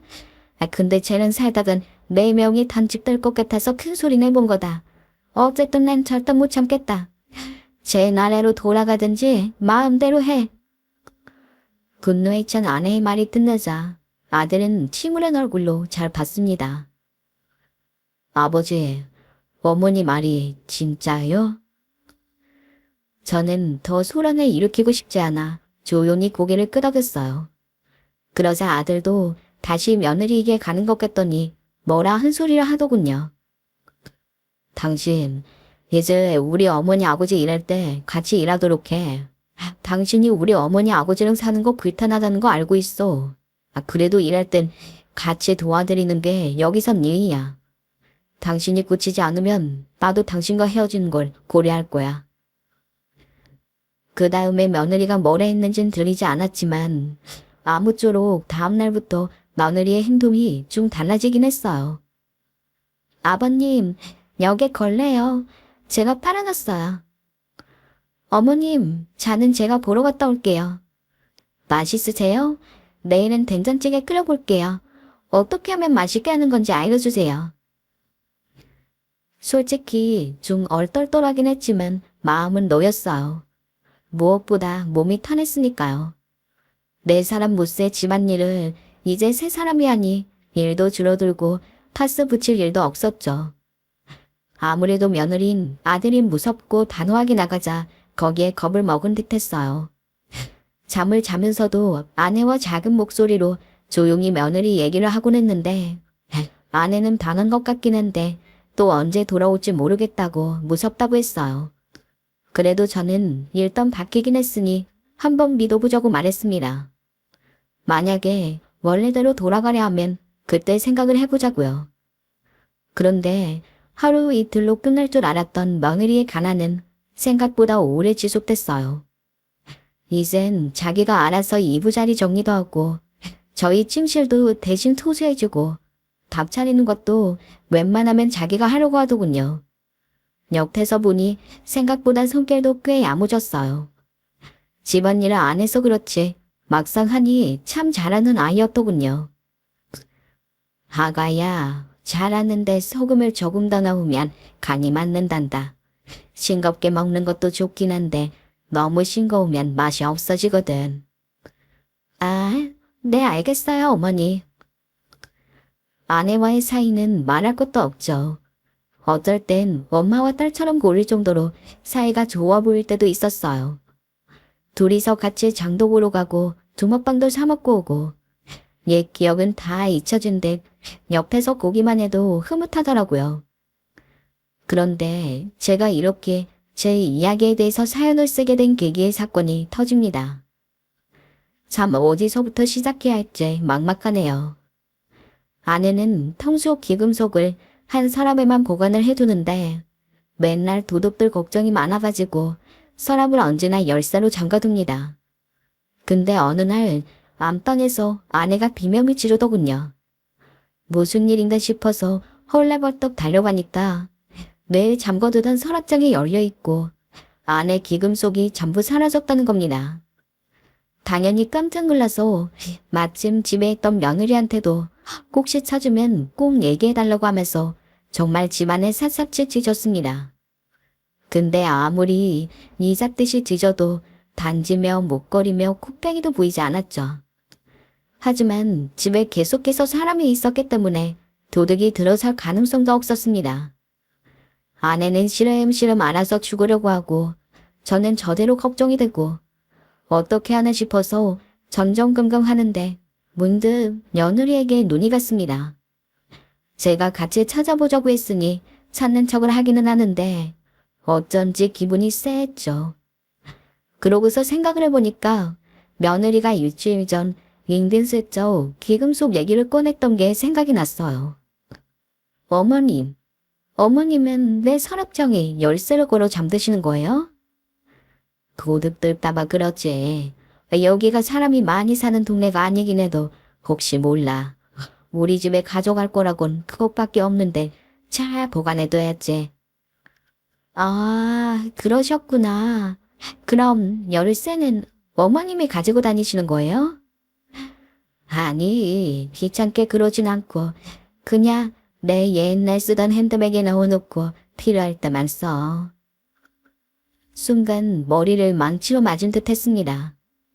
평소에 아내라면 그런 건 말해주지 않았겠지만 며느리와 사이가 가까워지다 보니 거리낌 없이 열쇠의 위치를 말해준 것이었어. 저는 아내에게 조용히 다가가 그날의 대화를 말하며 며느리 짓인 것 같다고 했습니다. 설마 아닐 거예요. 걔가 아무리 돈이 구이다 해도 도둑질떠지. 분명 틀림없어. 그 열쇠 위치 우리 식구들 말고 아는 사람이 또 누가 있어. 며느리 포함해서 우리 4명인데 며느리 짓이야. 아니에요. 설마 후이 며느리다. 아내는 설마 아닐 거라며 며느리를 믿으려 했지만 아내 역시 불안해 보였어요. 저는 며느리와 아내가 잠깐 나가게 한 후 며느리와 아들이 쓰는 방을 뒤지기 시작했어요. 하지만 침대 시트부터 시작해서 다 뒤집어 엎으며 찾았는데 기금속이 보이질 않았어요. 촉감은 분명 며느리 짓이 분명했는데 말입니다. 그날 밤 아들은 퇴근하고 이 일을 알게 됐어요. 아이고야, 어떡해요. 어머니, 거기 아끼시는 게 잔뜩 들어있잖아요. 정말 우리 집에 도둑이라도 든 거예요? 어머니 혹시 어제 대문 열어놓고 주무셨어요?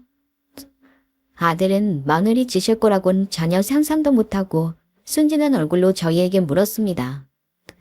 저희는 그 얼굴에 대고 며느리일 것 같다고 말할 수가 없어 우물쭈물거렸어요. 근데 거기서 며느리가 갑자기 눈물을 흘리는 게 아니겠어요? 생각해보니 어머니가 대문 닫아놓으려고 하셨을 때 제가 안 한 것 같기도 해요. 이걸 어떡해요. 저 때문에 그 비싼 보석들 딱 봐도 연기였습니다. 그 눈물 연기에 정말 혀가 내둘러지더라고요. 아내 역시 마찬가지인 듯 했어요. 어떻게 해야 할지 그렇게 가슴만 조르대던 차에 아내는 기금속을 잃었다는 충격에 그것도 며느리 짓일 수도 있다는 생각에 시름시름 알아갔어요. 저 역시 모든 게 심한 위로 드러나 진실이 밝혀졌으면 했고요. 현실적으로 저나 아내가 지금 뭘 어떻게 할 수가 없다는 게 제일 마음에 걸렸어요. 물론 아들한테 한번 날 잡고 상세하게 이야기를 해야 된다고는 생각을 했는데 아들은 그 여자한테 너무 홀려 있는 것 같아서 할 수가 없었어요. 막상 잘 좀 해결해달라고 이런 말을 하면 오히려 그 여자 편을 들까봐 두려웠어요. 아내는 하루라도 빨리 이야기 안 하는데 차마 아내에게까지 이런 걱정을 전달할 수는 없어서 그냥 저 혼자 끙끙 앓고만 있었습니다. 그러던 어느 날이었어요. 며느리에겐 평소 베트남에서 가져온 커피라며 그걸 보관해두고 있는 상자가 있었어요. 제가 커피를 한 잔 타먹을까 하여 며느리 방에 들어갔는데 우연히 그래 보이더군요. 순간 그런 생각이 들었어요. 며느리 입장에선 이 일이 다 지난 일인 줄 알 테니 경계심을 풀었을 거고 지금쯤은 이 방에 기금속을 보관하고 있을 수도 있겠단 생각이요. 전 서둘러 그 상자를 열었고 그 순간 그곳에서 그토록 찾길 원하던 것을 발견했습니다. 처음엔 기가 차 숨이 안 쉬어졌죠. 저는 당연히 그걸 가지고서 며느리 앞에 들이대었어요. 너 이제는 하다 할 게 없어서 도둑질까지 해? 어디 거짓 눈물까지 흘리면서 네 시부모를 갖고 놀아. 며느리는 좀 당황한 듯 하더니 갑자기 픽 웃더군요. 저도 그게 왜 거기 있는지 모르겠는데요. 제가 훔친 거 보신 것도 아니면서 왜 저한테 화를 내세요? 뭐라고? 네 물건 안에 있는데 이게 네가 훔친 게 아니란 말이야? 네, 전 훔친 적 없어요, 아버님. 아니, 이게 뭔 소란이에요? 내 목걸이가 왜 거기에... 설마 며느라다 네가 훔친 게야? 전 훔치지 않았다니까요. 아버님이 보신 것도 아니면서 괜한 사람 잡으시고 계세요. 기가 막히는구나, 정말. 아, 그리고 말이에요. 제가 지금까지 이야기하려다가 어머니, 아버님 생각해서 안 했는데 솔직히 어머님이랑 아버님이랑 같이 살다 보니까 저랑 현서 씨 결혼 생활에 너무 방해가 된다고 생각해요. 만약에 두 분이 정말 현석 씨를 생각하신다면 이 집은 저희 주고 어머님이랑 아버님은 따로 사시는데 좋겠어요. 내 명의로 된 내 집에서 주인 보고 나가라는 거야? 내가 그래 해줄 것 같으냐? 고독질한 거 걸렸으면 무릎 꿇고 빌어야 하는 것도 모자라서 지금 나가란 말을 해? 정말 그런 말은 난생 처음 겪었습니다. 며느린 그런 이야기를 하면서도 담당했고 그 얼굴을 보고 있자니 정말 기가 차가지고 무슨 말을 해야 될지를 모르겠더라고요. 그런데 그때 아내가 며느리 옆으로 가더니 세게 땀을 내려쳤습니다. 뭐 하시는 거예요? 지금 저 때리신 거예요? 현석 씨한테 다 이럴 거예요. 어머니가 제게 손댔다고 다 말할 거라고요. 어머니 각오하세요. 그래, 말해라, 다 말해. 나도 말아마. 네가 도둑질이나 하는 애라는 거. 그러고도 적반하장으로 우리 보고 나가라고 했다는 거. 그래, 어디 해보자꾸나. 지금껏 아들 녀석은 며느리가 이렇게 오만방자한 줄은 몰랐습니다. 그리고 며느리가 저희에게 저런 이야기를 했다는 것도 모르고 있었어요. 저희는 아들이 오자마자 아들을 앉혀놓고 차분히 이 모든 얘기를 꺼내었습니다. 그러자 아들의 얼굴이 창백하게 단하더니 며느리를 저희가 있는 쪽으로 불렀어요. 며느린 이미 준비한 듯 눈물을 흘리며 말했습니다. 시어머니, 시아버지가 자기를 내쫓으려고 이런 짓을 꾸민 거라고요. 여보, 나는 억울해요. 정말로 억울해요. 난 잘해드리려 했어요. 근데 어머님, 아버님께서 저를 못마땅해 하셨어요. 제가 뭐만 하면 잘못했다고 탓이라고. 심지어 저번에 김치 담그는 것도 제대로 못한다고 얼마나 혼을 냈는지 몰라요. 그날 저 혼자 많이도 울었어요. 여보, 난 너무 억울해요. 제발 내 노랑 좀 풀어줘요. 며느리의 말은 가관이었습니다. 아내나 저나 며느리의 말을 가만히 들으며 가증스럽다는 생각밖에 들지 않았고 마치 며느리가 사람의 가면을 쓴 악녀처럼 느껴져 더 말을 이어붙이고 싶지 않았어요. 그런데 아들이 조용히 한마디를 내뱉었습니다. 짐 싸, 당장. 뭐라고요? 짐 싸라고. 우리 어머니 아버지 그 누구에게도 그럴 분들 아니서. 그건 어머니 아버지와 40년 이상을 살아온 내가 잘 알고 있지. 당신 거짓말에 더 속지 않아. 오늘부로 끝이야. 당신 나라로 돌아가. 그 말에 며느리 니네 할 말을 잃었고 몇 번 더 반명을 했지만 아들이 받아줄 기세로 보이지 않자 울면서 밖으로 뛰쳐갔습니다. 그 후 아들은 혼자가 되었어요. 아들이 현명했기 만정이지 만약 아들이 그 거짓말을 속았다며 쏘는 척을 하여 우리를 버리려 했다면 상상만 해도 끔찍합니다. 저희 집안은 말 그대로 그 베트남 여자한테 먹힐 뻔했죠. 어리다고 해서 안쓰럽게 봐준 것도 있었는데 이거는 정말 어리다고 봐줄 것도 아닌 것 같아요. 그러니 당부드려요. 국제결혼을 생각하시는 분들 혹은 그런 며느리를 염두에 두시는 분들은 늘 항상 조심하시고 신중하시길 바래요. 마지막으로 사연 들어주신 분들 인생에 큰 고비 없이 좋은 나날만 가득하시길 바라겠습니다. 지금까지 들어주셔서 너무나 감사드려요.